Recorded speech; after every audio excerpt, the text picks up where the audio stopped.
Previously on T-Man 978. Kind of get that out of the way. This part is really tricky. I'm gonna pull his chest out and like kind of make the head go through. So yeah, it wasn't tricky for me this time, but I was messing with it beforehand and that was tricky for me. T-Man 978 Chill Review. Hello everyone, T-Man 978. Right now we're doing a chill comparison review between the 30th anniversary Transformers Generation Sandstorm, which was a Voyager class, and the 40th anniversary Transformers Legacy United Leader class Triple Changer Sandstorm. He's being marked as G1 Triple Changer Sandstorm. I have no clue what G1 means when it comes to Transformers Legacy. Typically, if a figure had or character had a G1 design, it was just their name. But starting this year, they started putting things like G1 Universe or G1. It started with Autobot Gears. Gears is super cartoon accurate, so I thought that's why they made him G1 Gears, because he's like the G1 cartoon. But this guy is super duper toy accurate. In fact, he has a toy face, but he has the cartoon head. So I don't know what the decision making was there. But anyway, here is the packaging for the 30th anniversary Sandstorm. I believe he may have been part of the Thrilling 30. And since I have Legacy United packaging right in front of me, here it says the G1 Triple Changer Sandstorm right there. And as we see, they put the alt mode images or artwork on the front because the robot comes in robot mode and you can see him. And then they put a robot mode picture on the side, which is basically, it's almost like the toy model and they put it into a pose, basically. And believe it or not, he can actually do that pose. But here's that as well. And you see the 40th anniversary logo right there. Right here, I'll show you Nick Roche's concept image of the artwork he made for Sandstorm and how he wanted him to look in the comics or how he thought it should look. But here's a panel from the actual comic looking way more like this toy. And here is some images I got from tformers.com. They come from a person or a designation named Vector Sigma. I don't know whether that's the name of the website or that's the person's username, but here are images of Sandstorm from G1 cartoon and toy, and I believe there is a Takara colored version of the Generation Sunstorm, which has way more orange and isn't so yellow, and the way more orange is more accurate to how he used to look. Alright, let's start with accessories because that's easy. Here is the gun that comes with the 30th anniversary Generations guy. This has always made me think of like Thundercats or something. Like how they have their battle station with the cat arms. And this is like a gun on top of that. We have that, and we have this missile right here. This missile gets placed inside of here. You gotta like push it in and then push this forward to make it stay. And it also has a handle. The handle goes in and doubles as landing gear in the Copter mode. I don't really like this handle. In fact, this gun is the worst part of this figure because it doesn't look right in any of the modes really. But this launching feature that I alluded to, watch this. I'm going to push this back with all my might. Nothing. Yeah, it does not shoot forward. It flops straight directly to the ground, making it a complete waste of time. And they should have just molded a barrel on the end of that. This is what it looks like on the bottom, because I don't think I showed that. But that's that for him. He has a port on his back, and if you want, we can port that there, like that, on his back. Or he can hold it in his hand, and I've never liked this. I've never liked it. It's a cool looking gun, but that barrel just hovers. I mean, the handle hovers above his hand. I believe instead of having that launching feature, It should have had another transformation gimmick right there so the gun could close down maybe over top of his hand. I would have liked that better to make it look like he had a giant gun hand. But yeah, that's my main gripe with this figure. I have some other ones I'll get into, but that is my main one. I wish the weapon was better. Now this dude, he is a leader class, 10 years. 10 years. These two guys are basically equal to each other as far as mass, and he's even taller. They pretty much, this guy is before his time compared to Combiner Wars and some of that Prime Wars trilogy stuff. This guy is designed the same way this would have been designed, except he doesn't have ankle pivot, and I'll get to that early. He doesn't have ankle pivot, and that's my main gripe. It really frustrates me when trying to pose him. But if it had ankle pivot, it's designed just like current day generation stuff. But this was a Voyager class. I believe the retail price went up to $24.99 that year for Voyager class. Now Voyager class is like $25.99, and leader class, which this guy is, they jumped a whole class. Leader class is $54.99 suggested retail. But luckily, and I was gonna just live with him and never get this guy, Target dropped the price on some of the Legacy United Leader class figures. Oh, well, across the board, they dropped the price on different Transformers. And this guy is coming in at Voyager class price, which he should be. It's like somebody heard us complaining and they're like, look, we can't. This thing is little. We got to sell it for Voyager class price, which it pretty much straight is. But he comes with this piece right here, which is keyed up. It has a little, besides the round peg, it has a little divot. The little divot needs to go in like that, and that's supposed to be above his head at all times. Then he has this blaster right here. Your typical current day Transformers blaster, where it has the square indentations so it can have molding but be less on plastic. So you can hold that. He comes with this little pistol like they would have on a cartoon. This has a lot of detail. It's filled in, and then both of these have the blast effect pegs on it. I usually put this in the side of his arm. And then he comes with an actual working winch. So, how, I guess with inflation and whatnot, how they're justifying this thing costing $50 is they gave him more weapons than he would normally have and gave him weapons with functionalities. And we get this cage that needs to work for his vehicle mode and the cage flooring.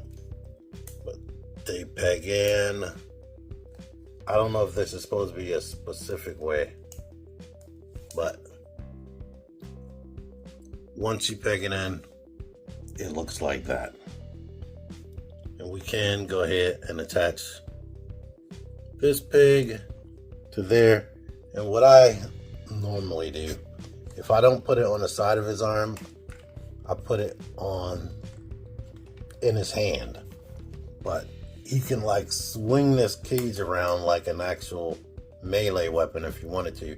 It would have been awesome if this rope was bendy wire so it can actually stay in a pose.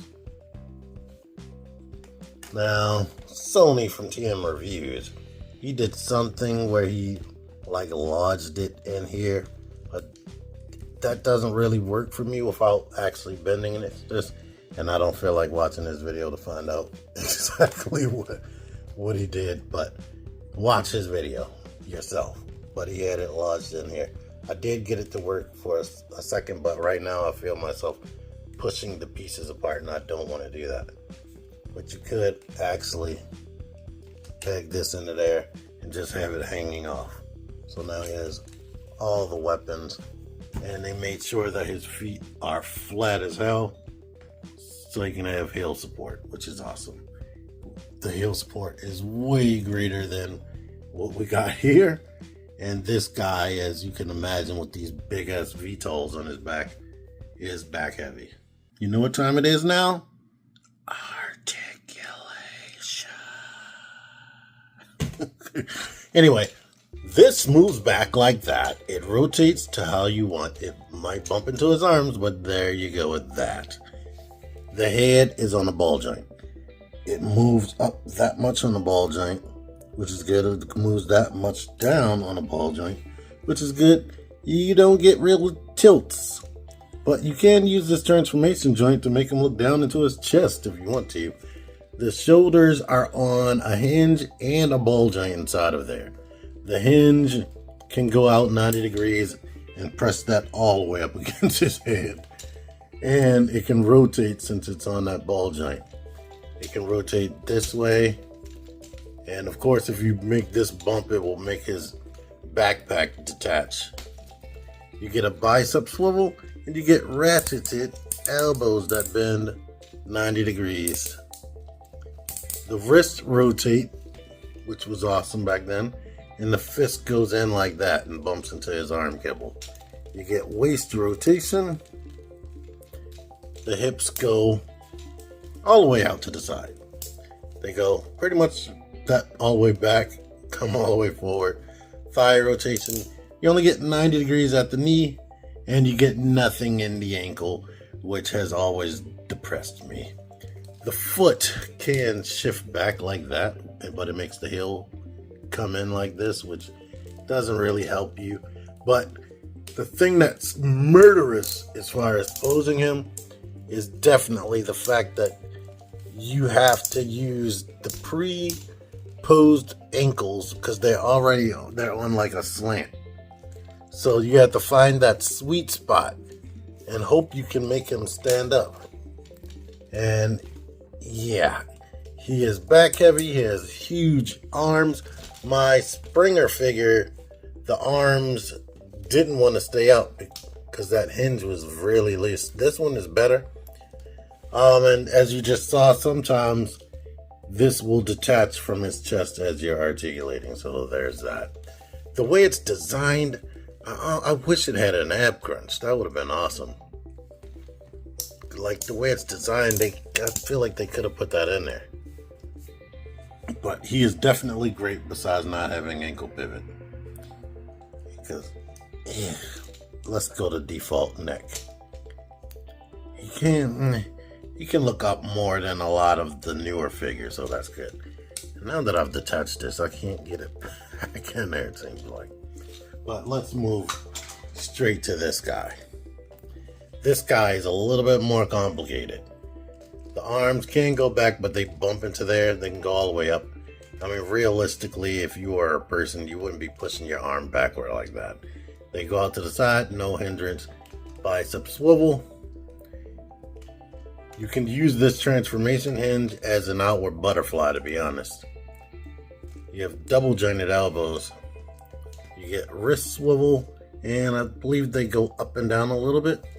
The head, I'm going to come back to the head. The waist rotates like this before it bumps. The hips go back till it bumps. Comes forward more than 90 degrees. The legs go out all the way, swivel. The knees bend 90 degrees. You get crazy amount of ankle pivot.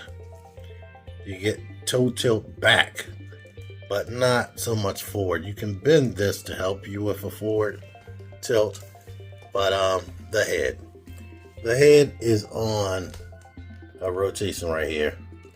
It can look up, but here's the thing with this guy, and this is universal. There's a peg system right here where you have a little 5mm peg that goes into that hole and two tabs that theoretically are supposed to tab into there. It's hard to try to manipulate his neck without bumping into that, but you can move that hinge back to get the head up a little bit. But you can also do this, and I believe they did this on purpose. You can grab his head and bring his whole body forward. And you see how this is shaped right there? That's to make it look like there's some connecting tissue keeping his back to his backpack, so making that fluid. So now with that and this hinge, and I know I can do better. I've done better separately off camera, but we can make it look like he has an ab crunch in there, and the waist still rotates. Let me get a better pose than this because I've done it off camera. All right, here we go. We can bend the neck back like that if you like, but depending on how you feel. Like, to me, the back still staying, or the backpack still sitting there, doesn't bug me. I would like to see him like hunched forward in an ab crunch style pose. So the packaging wasn't completely lying that the box art. You can move forward. So there is that.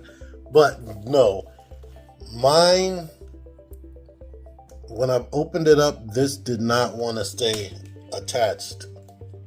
And the crazy thing is you can't get that neck articulation while everything is still pegged together.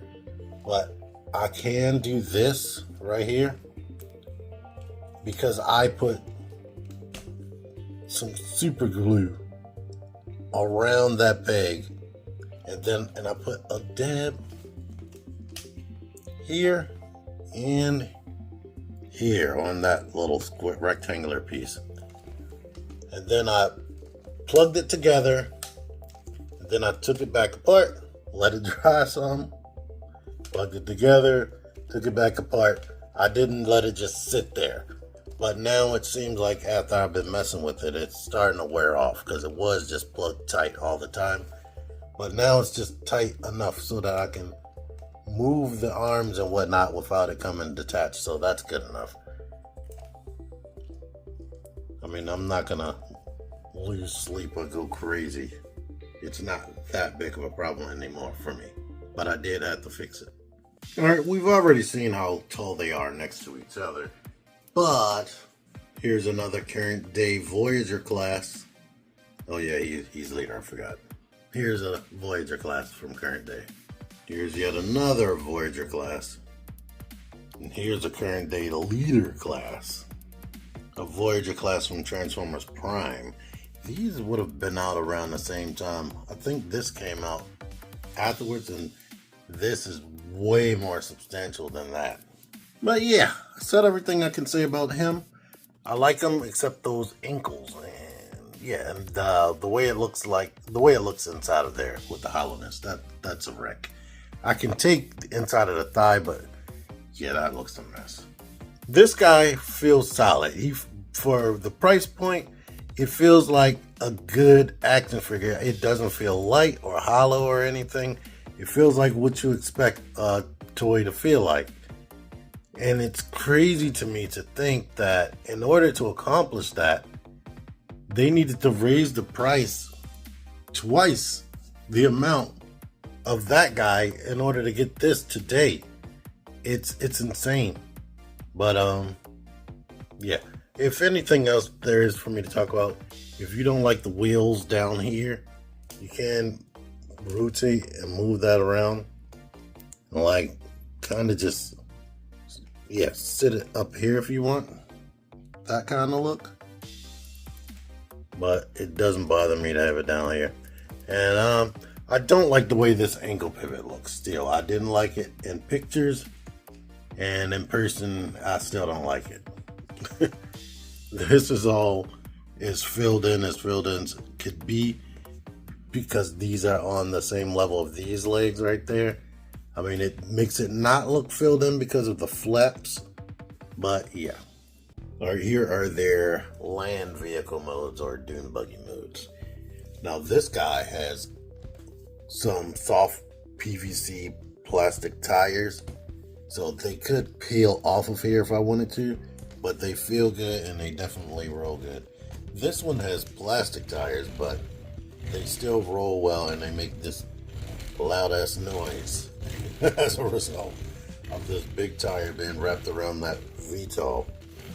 But if you want to be super duper G1 accurate, this one takes the cake. It wins. It looks pretty much like what it's supposed to. I have the gun attached. You can put the cage right here, the roll cage there if you wanted to.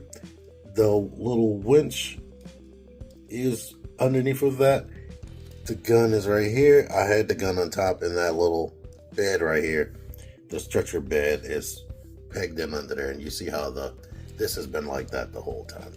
One thing that kind of was making me feel like I didn't do things right is it sloped forward, but honestly this vehicle is sloped forward as well. So yeah, the gun is even sloped forward, which I don't really like, and when you lift it up it kind of looks silly, so that's why I don't like his gun. The only mode it looks really well in really is the helicopter, kind of, but covered in detail. It's a futuristic armored off-road vehicle more than anything else. Fully closed in back there. This is what it looks like on the bottom. Yeah, nice. This is full on paint. Unfortunately for me, I do have a scuff right there above the Autobot logo. But nice. I do kind of wish these windows right here is there on these arms. I do wish they came together tighter. I don't think sometimes you can plug it and it will stay, but other times it just keeps fighting you trying to come loose. But you have the armor detail and they even put paint on there. But it's nice that it does still straight up have a window, so you could pretend or lift that up so that the person can see out the side better. And it has the vents and whatnot. But I like the way that looks. This is cool too with all his details, with the protected window on the side right there. That's what that looks like. This is what this looks like at the bottom. The silliest thing about this is the whole rear of the vehicle. Like, let me take this cage off. Number one, this spoiler looks redonkulous and it has a propeller on it. But we can slide this off, and here's what you're working with without that. You can take this off, and I did go ahead and peg this in the air. That's not really suggested, but it is a thing that you can do. Go, even though anybody can say that. There you are. But I do like the way it rolls, and I like the rubberized tires. Extra play value, since he does have the wrench. Several figures in this series, generation, since War for Cybertron, have peg holes in the back of their vehicle mode. Like, she even has like 4 back here. You can peg that around, but as you can see, this is a gigantic Dune buggy, and it does not scale well with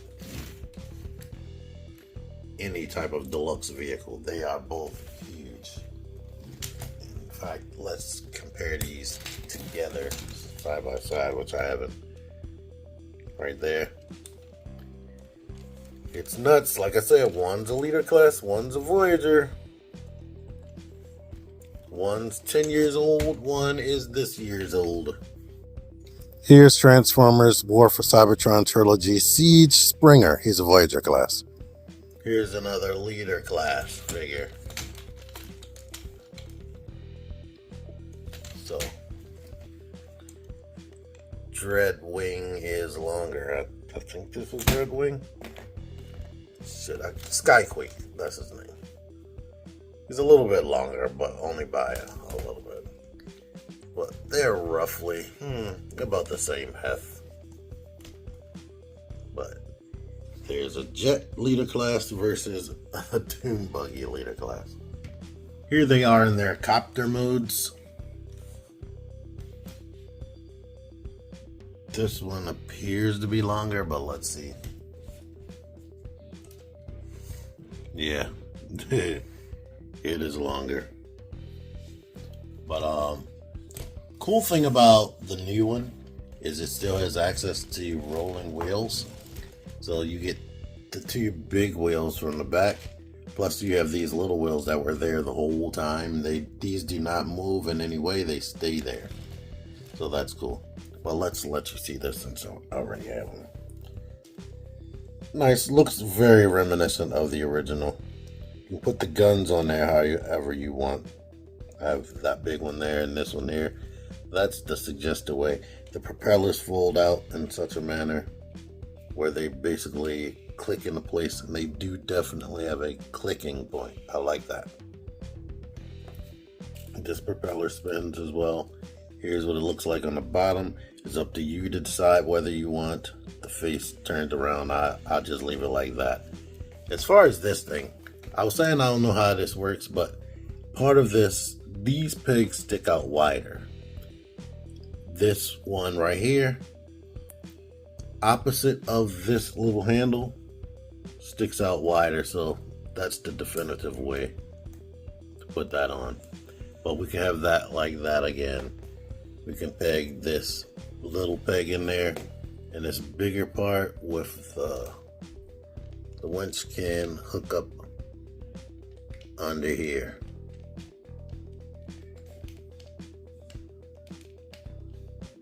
So you can fly around, and if this isn't tangled in any way, you can put this down to rescue people and fly away. You can still roll it up. I'm doing it the wrong way.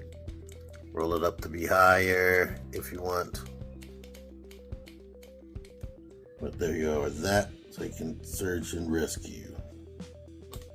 Or maybe he has a prisoner. This is Earthrise Ravage, trapped in there. But this guy, just like the other vehicle mode, lots of detail, looks futuristic. The knee pads become like full landing gear that doesn't roll like we saw this guy can still roll. You got the landing gear up here.